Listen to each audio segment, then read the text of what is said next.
Hi all, Tim Ryan here. Today I'll be looking at the Conspit wheelbase and how to get the most out of it with the software tuning within the Conspit Link program. To let you know a little bit about myself, I'm a multi-state and national champion kart racer and also an iRacing world champion sim racer, as well as winning some other high-level events within the iRacing platform. Conspit did send me the wheelbase for free. Wasn't expected to review it. What they were wanting from me is to give them some feedback on where their current product is at in terms of the way they're tuning their force feedback from different sim titles. And to be honest, it's already at a really high level. As far as price point goes, I've had a lot of experience. I have a sim racing business as well. This is the best wheelbase in its price point, and that's an easy one to say. In terms of some other high-end wheelbases, some of the elite offerings within the sim racing industry, I have experience with them. This is very close. It does come down these days to mostly software tuning, and this is something that Conspit are looking to improve down the line. And truthfully, they're already doing a really good job. There's some slight things that they're able to improve on, but unless you have experience using some of these other brands, you wouldn't be able to tell the difference, and you'll be really happy with the current offering. Put it simply, this is on my personal rig. I've actually been racing it with it myself over the last month, and I wouldn't be racing with it if I thought it was detrimental to my competitiveness, especially when I've got heaps of different hardware that I can bolt straight back on to my cockpit. Their motor itself, the encoder, the controller, so the electronics, is already a really, really good level. So it's really smooth, it's really fast. So I think that their motor can be as good as almost anything out there within a negligible difference. So you won't really be able to feel the difference. It kind of comes down to that software tuning. Now going into that software tuning, the first thing you want to do when going into bringing up that Conspit Link program is I've got their Airs Platinum series, which is their 20 Newton meter offering. You have this max force slider here. Out of the box from memory, I think this is set around 10 Newton meters. Lots of brands do this for safety reasons, just so if you do go and crash, it isn't going to be a big jolt. But basically across all brands and that, you want to increase the max force to as high as it goes for 20 Newton meters in the Airs Platinum case. What this allows you to do is it has the most dynamic range in the sim title that you're using. So for example, it's able to put up torque levels up to 20 Newton meters. So that means those small bumps feel small, and then when we get to those large bumps, we really feel the difference between the small bumps and the large bumps. And that's why we are paying the money for these higher end wheelbases. One thing as well, 20 Newton meters will do basically everything, basically 95% of what our sim racers are looking at. Any more torque levels, a little bit unnecessary. Even that headroom, you won't really use it in most of the cars that we do drive on the sim, unless we're driving something with really high caster levels or really minimal power steering or no power steering. So most modern cars, it isn't a factor. As far as the effects gain slider, you want to keep this at 100%. What this does, it controls the strength of the force feedback coming through to the wheelbase, and it's adjusting it. So at 100%, it's keeping it 1-to-1. So what it is in the sim title, it's coming across to Conspit, and it's not reducing it.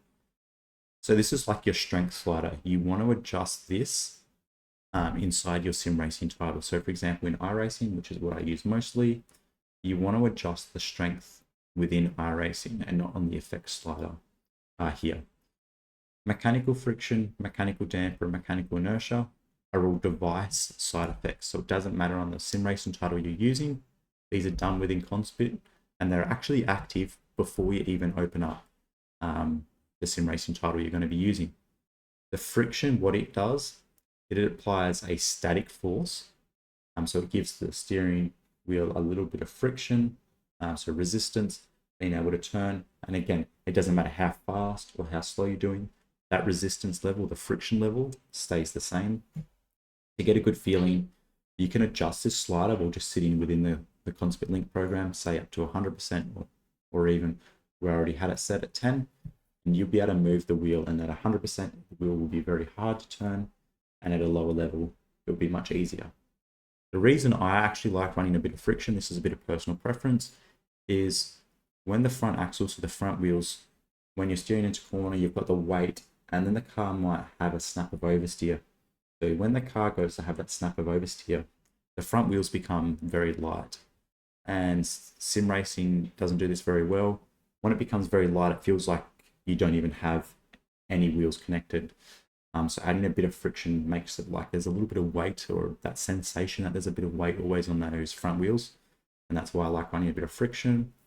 A happy medium for this would be probably, I'd recommend most people running between 0 and about 25. Mechanical damper is a speed dependent variable. So again, you can sit in the Conspit link page like I am now and change the damper to get a good feeling. It's something I recommend you do as well. At a high level, when you turn the wheel fast, it is very hard to turn. But if you turn it extremely slow, the damper doesn't really work. So it's a speed dependent thing. It's just like a shock absorber on a race car. So the damper works, the faster you go, the more resistance it adds in the opposite direction. So at 15%, it also helps create a little bit of stability within the wheelbase. So what I mean by that is, if you let go of the wheel and you get the shaking, you go over a curb and you get a massive overshoot, like a big torque, and it spikes too much, the damper helps control this a little bit. Lots of people go, oh, don't run damper, it's going to add latency. One, that's completely wrong. It adds no latency. Mechanical friction, damper, or inertia do not add any latency. They don't have anything to do with the in-game force feedback frequency coming through to Conspit. So the damper helps control the oscillatory behavior. So if you're getting a lot of shaking in a straight, when you go over a curb, the jolt is too big, adding damper can control this and adds a bit of stability. It's actually really important in direct drive wheelbases. The sim doesn't know, sorry, the wheelbase doesn't know how far to move the wheel. So especially at high torque levels, if you get a big curb strike, it will just jolt, say 15 Newton meters, and it might overextend past where it was intending to go, which is why dampening is very important. It helps control overshoot and it creates a bit of stability within the wheelbase. A happy setting for this, I would say, would be between about 5 and 35%. Can change a little bit depending on the car you're using or the sim title. However, Conspit does go pretty well keeping the same preset between most sim titles except for the filter frequency and sharpness, which I'll get to as we come to it. But the mechanical friction, damper, and inertia, most of the times you can get away with something pretty consistent between the sim racing titles. Now, mechanical inertia, what does that do? Well, what this does is it creates a force that continues in the direction you're going. So it adds inertia. So when I turn the wheel, if I let go when I'm turning fast, the wheel will continue to move in that direction. The larger that percentage that I run in the inertia, the more that wheel will continue to go. So if I run 0 and let go, the wheel might stop instantly. But if I run 100%, the wheel will continue to go. So it makes the wheels feel like there's a bit of weight behind them. Why I don't like running any inertia is because I come from mostly a dirt racing background, so we're making lots of corrections. We're moving the steering wheel quite fast. And the inertia, what happens is if I turn the wheel in quite quickly, it will want to keep going. And then when I go to catch a slide, it will react a little bit slow. Then when the wheel speeds up, it makes it very hard to get that snap overseer caught. So I like running quite low inertia, and you'll find most people across all different wheelbases are running quite low inertia. If you are running quite large dampening values, so maybe around that, say 35%, you might like to run a little bit higher inertia to help get through that damper and create a little bit more stability. So again, inertia can also help a bit of the oscillatory behavior and that overshooting behavior similar to the damper. So if you are finding that the wheelbase is extremely unstable, increase the damper and increase the inertia. Now, probably the most difficult sliders to understand are these filter frequencies and filter sharpness. Now, I'm going to start off with an iRacing demonstration. With this, iRacing outputs frequencies of 60 Hertz. So basically 0 to 60 Hertz is how much of a range it has to put out force feedback. So if you run this filter at anything higher than say 60 Hertz, so if you're running say 70, 80, 90, which a lot of the Conspit presets actually have, you are not changing the force feedback frequencies within iRacing, because it doesn't work until you're below 60 hertz. So all it does, the filter frequency does change the latency of your wheelbase quite a lot. The lower the value, the larger the latency. So the larger the delay in the force feedback that you're feeling. This filter frequency is called a low pass filter. So if I had it in iRacing, for example, 40 hertz, which I can't get, I'll say 39, anything above 39 hertz, it will remove those frequencies and make it feel a little bit smoother.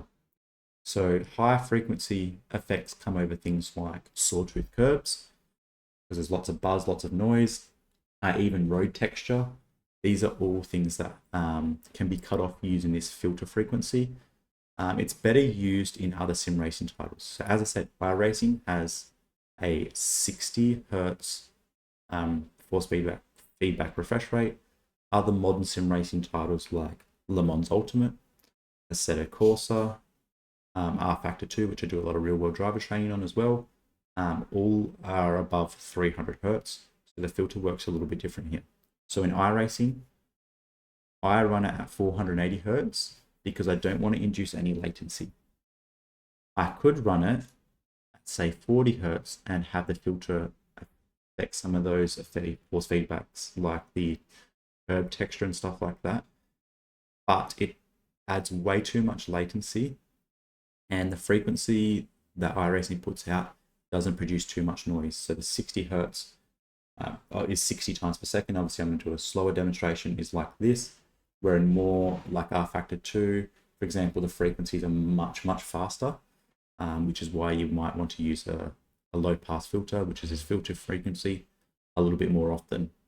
So an R-Factor, for example, which I said has a frequency above 300 hertz, if you use this at, say, 200 hertz and you go over a sawtooth curb, depending on the sawtooth curb, you might be reducing some of the noise or the frequencies felt through your steering. If you go through, say, over 120 hertz roughly, and you go over a curb, you will feel a lot less noise. It might cut them out completely depending on the type of curb you're going over. It will take a lot of the road texture out. When I mean road texture, I'm talking literally just going down the street, the slight buzz that you'll feel from the road. Now, what the filter sharpness does is, let's say I'm in R-Factor, I'm running a filter frequency at 210%. Having 100% filter sharpness, it will allow every bit of force feedback frequency up into 210% and then cut anything above that. So any sawtooth curb or any road texture that's above 210 hertz, it will completely cut out. If I lower that, say, to like 50%, it slowly rolls that filtering on. So say at maybe 100 hertz, it will slowly start to reduce the amount those effects are felt through the steering before completely minimizing them or removing them from the force feedback signal when it gets to 210. So it just changes the slope that filter is applied. If you are in a more modern title, I say around anywhere between about 60 to 90% with the filter sharpness is pretty good. With the roll-on effect, is quite smooth. So play around with that depending on what you feel like. But again, try and run this slider up as high as you can. So in iRacing, this isn't a very effective tool. We should be using another type of smoothing called interpolation to smoothen out the frequencies, but it's not a tool we have available. This low pass filter is not effective in iRacing, so I always suggest running at 480 hertz to reduce the latency. If I am in something like those other sim titles that I mentioned and I am trying to reduce a bit of road noise, a bit of curbs, I can start to reduce it. You shouldn't need to go below probably around 150 hertz, to be honest with you. That will smoothen out most of those road textures like the road, the sawtooth curbs to an acceptable standard. But again, the higher you can run this, the less latency you have, so the better connection you have with the car. So again, that's why I run that at 480 hertz. As far as rotation speed, this is mainly used for drifting, so how fast the wheel turns back. It's not something you need to apply in anything circuit-based or oval-based. So keep that off or at 0%. And if you have any questions, definitely join the Conspit Discord and send a message to me in there. You can tag me, Tim Ryan. I'm happy to answer any questions. It's quite hard in a video to articulate myself and explain all these things. It's a bit easier sometimes to describe them with a written explanation. So if you have any questions, feel free to reach out there.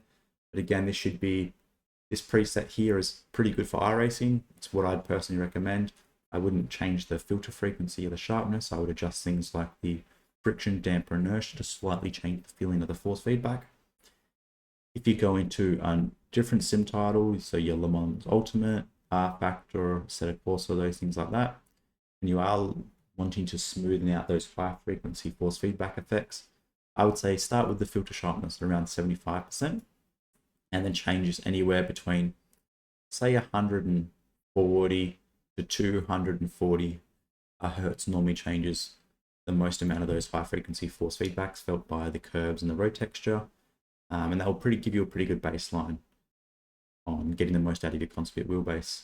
Again, thanks to Conspit for sending me the product. I've really enjoyed it, and it's something I'm going to continue to use. Thank you.